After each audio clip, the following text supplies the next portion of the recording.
Di awal film, kita diperlihatkan 3 orang gadis yang berniat masuk ke wahana rumah hantu.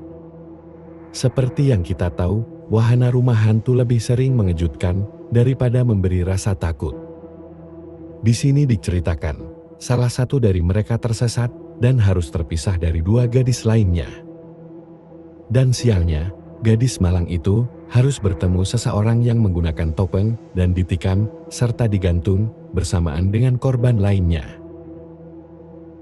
3 tahun kemudian, scene beralih kepada seorang wanita bernama Natalie.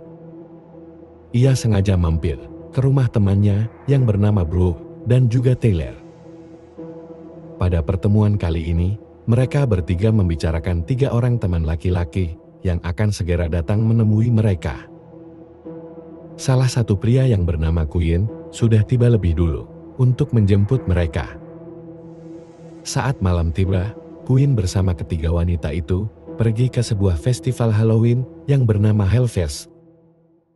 Acara yang berlangsung di malam Halloween ini benar-benar menarik bagi para remaja di sana. Tak lama kemudian, bertemulah mereka dengan Acer dan juga Gavin. Ternyata, Gavin sudah memesan 6 tiket VIP agar mereka bisa bersenang-senang tanpa harus lama mengantri.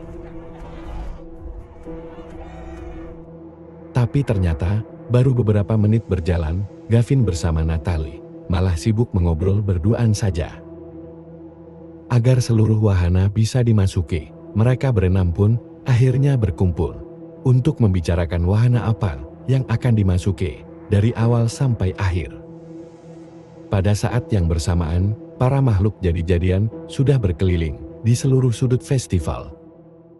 Hanya saja pada waktu itu, tidak ada yang sadar kalau seorang pria misterius sedang berjalan masuk ke festival tersebut.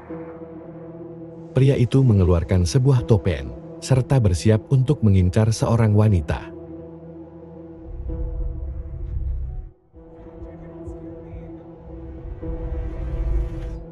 Di sisi lain, keenam remaja tadi sudah bergegas untuk mulai menikmati keseruan di tempat ini.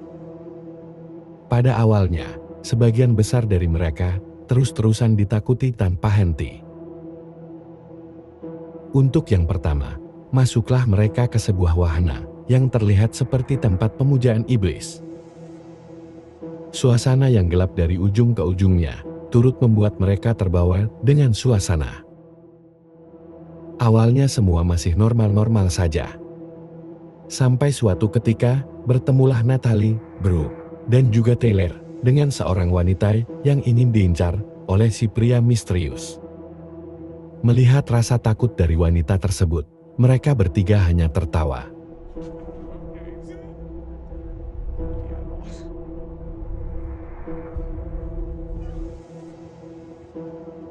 Namun, saat menyaksikan perbuatan itu, semua orang pun langsung dibuat kaget setelah si wanita benar-benar ditikam secara nyata.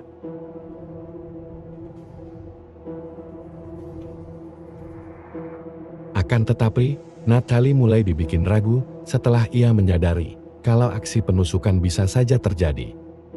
Yang pada faktanya, para pegawai di wahana tersebut memang sengaja menjadikan aksi itu sebagai gimmick belaka. Dan dengan keyakinan tersebutlah, si pria bertopeng semakin menjadi-jadi, serta selalu mengikuti kemanapun mereka pergi. Dan saat semakin malam, mereka pun berpencar menjadi 3 pasangan. Natalie bersama Gavin, Brooke bersama Quinn, dan Taylor bersama Acer. Tapi sialnya, Natalie bersama Gavin yang berada di bilik foto sama sekali tidak sadar kalau si pria bertopeng sudah mengincar mereka. Untungnya, aksi itu disadari oleh Brooke setelah si pria misterius terlihat sengaja mengambil hasil foto dari Natalie bersama Gavin. Yang akhirnya, Brooke merasa tidak senang serta terus mengikuti pria tersebut. Akan tetapi, Brooke tidak sadar kalau ia sudah mengikuti orang yang salah. Kemudian, tiba-tiba Gavin memisahkan diri dari kelima temannya. Belum diketahui pasti apa yang akan ia lakukan. Tapi yang jelas, Gavin langsung meminta izin kepada Natalie untuk bertemu dengan seseorang. Mereka berlima pun langsung beranjak ke wahana berikutnya. Di waktu yang bersamaan, Gavin ternyata sengaja kembali kepada penjaga permainan lempar gelang. Ia memohon untuk bisa membeli sebuah boneka yang sebenarnya hanya bisa didapat jika memenangkan permainan. Tak berhasil dengan rayuan itu, Gavin yang sudah bucin pun langsung nekat untuk masuk ke salah satu gudang penyimpanan. Sebenarnya, Gavin sudah disuruh oleh Natalie agar segera menyusul secepat mungkin. Namun lagi-lagi, Gavin sudah naksir berat kepada gadis itu. Sampai-sampai ia tidak menghiraukan akan keberadaan si pria misterius bertopeng.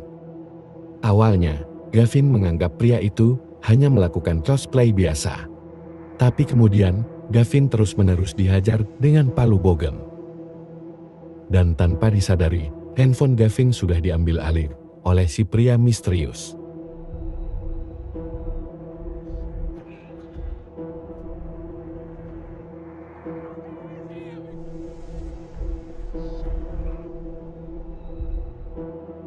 Di wahana kali ini, mereka harus berkeliling dengan 3 kendaraan yang saling terpisah. Dan malangnya, Natalie harus melewati semua itu seorang diri. Sedangkan Brooke bersama Taylor sedang sibuk berpacaran. Sialnya lagi, di saat seluruh temannya sudah selesai, kendaraan Natalie malah berhenti di tengah jalan. Dan tak disangka, pria misterius bertopeng itu menyamar menjadi petugas operasional di wahana tersebut. Dan bisa ditebak, tak banyak yang bisa dilakukan oleh Natalie selain berteriak sekeras mungkin. Di mana pada akhir wahana keempat, temannya malah dikejutkan dengan keberadaan Natalie bersama si pria bertopeng. Tapi ternyata itu bukanlah si pria misterius bertopeng, melainkan petugas sesungguhnya di wahana itu.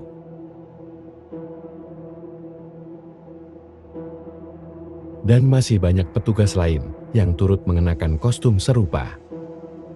Alhasil, Natalie pun masih diberi kebebasan untuk kembali bergabung bersama teman-temannya. Kali ini, mereka bergegas untuk mencoba wahana kecil-kecilan, yaitu mengobok-ngobok perut seseorang. Namun dikarenakan hal itu terlalu menjijikkan, mereka pun kembali berpindah ke wahana lainnya. Di mana mereka semua langsung dijemput oleh beberapa anak kecil yang mengundang ke suatu tempat. Wahana yang bernama Deadlines ini menjadi wahana andalan di Festival Hellfest.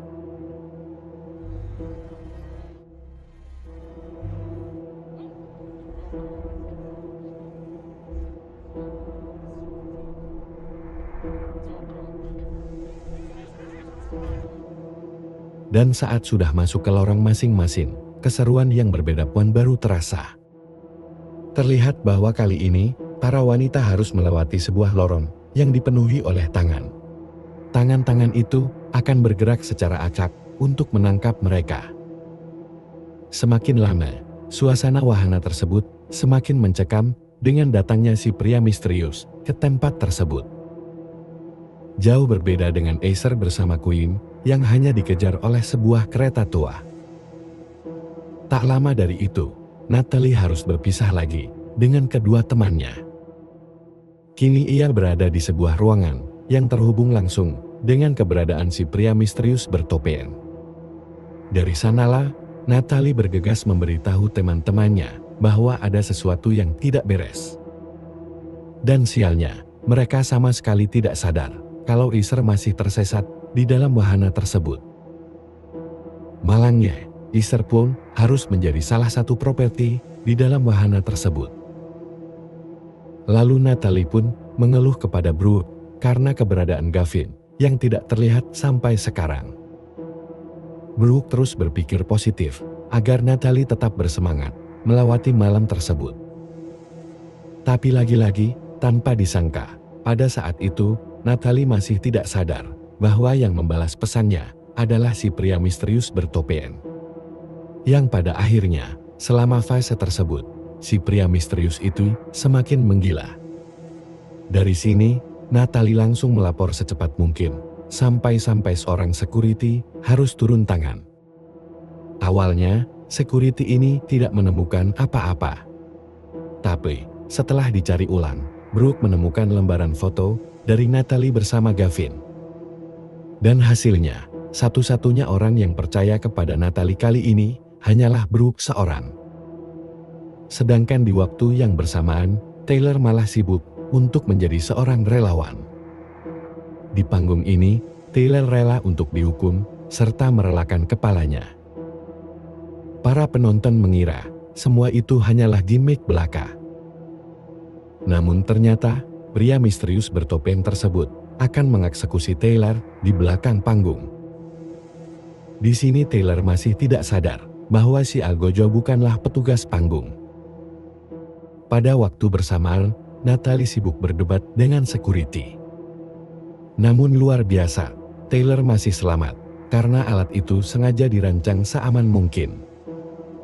Walaupun ada sedikit luka gores, tapi Taylor mampu melarikan diri serta berteriak di antara kerumunan.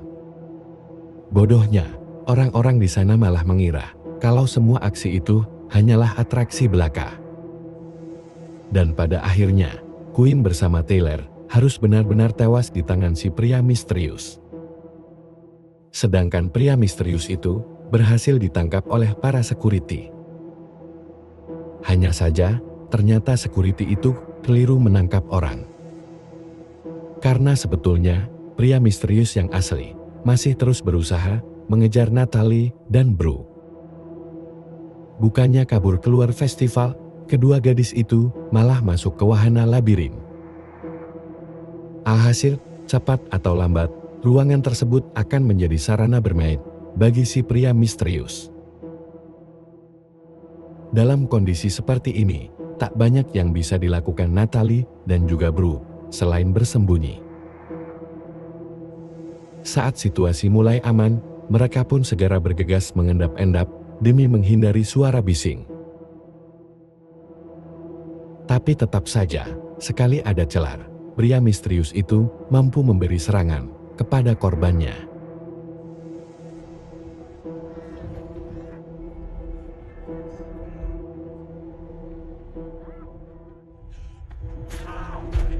Hal tersebut membuat Brooke mengalami luka berat di pahanya. Mereka berdua berlari dan terus berlari. Yang pada ujungnya tidak ada jalan keluar sama sekali bagi kedua gadis malang itu. Mereka tersesat di sebuah ruangan yang dipenuhi wajah. Mereka mencoba menyamar di antara wajah-wajah tersebut. Pria misterius itu sebenarnya sudah salah untuk menebak. Namun, karena Natalie tidak sabar, keadaannya pun malah semakin kacau. Untung saja, dalam keadaan mendesak, Natalie berhasil membantai si pria misterius. Di mana ternyata, pada ujung ruangan, para polisi pun sudah tiba untuk menjemput mereka semua. Dan siapa sangka, setelah menjalani proses penyelidikan, para polisi belum juga menemukan keberadaan dari si pria bertopeng. Walaupun terluka parah, namun pria misterius itu berhasil untuk melarikan diri. Di sini terkuak sudah bahwa si pria misterius itu sebenarnya merupakan warga biasa. Untuk merencanakan aksinya itu, ia memiliki banyak sekali topan, serta rutin berkeliling di setiap wahana bermain. Dan sampai saat ini, belum diketahui pasti apa tujuannya. Namun yang jelas, setiap kali selesai melakukan aksinya, ia selalu rutin untuk membawa hadiah kepada anaknya. Dan film pun selesai.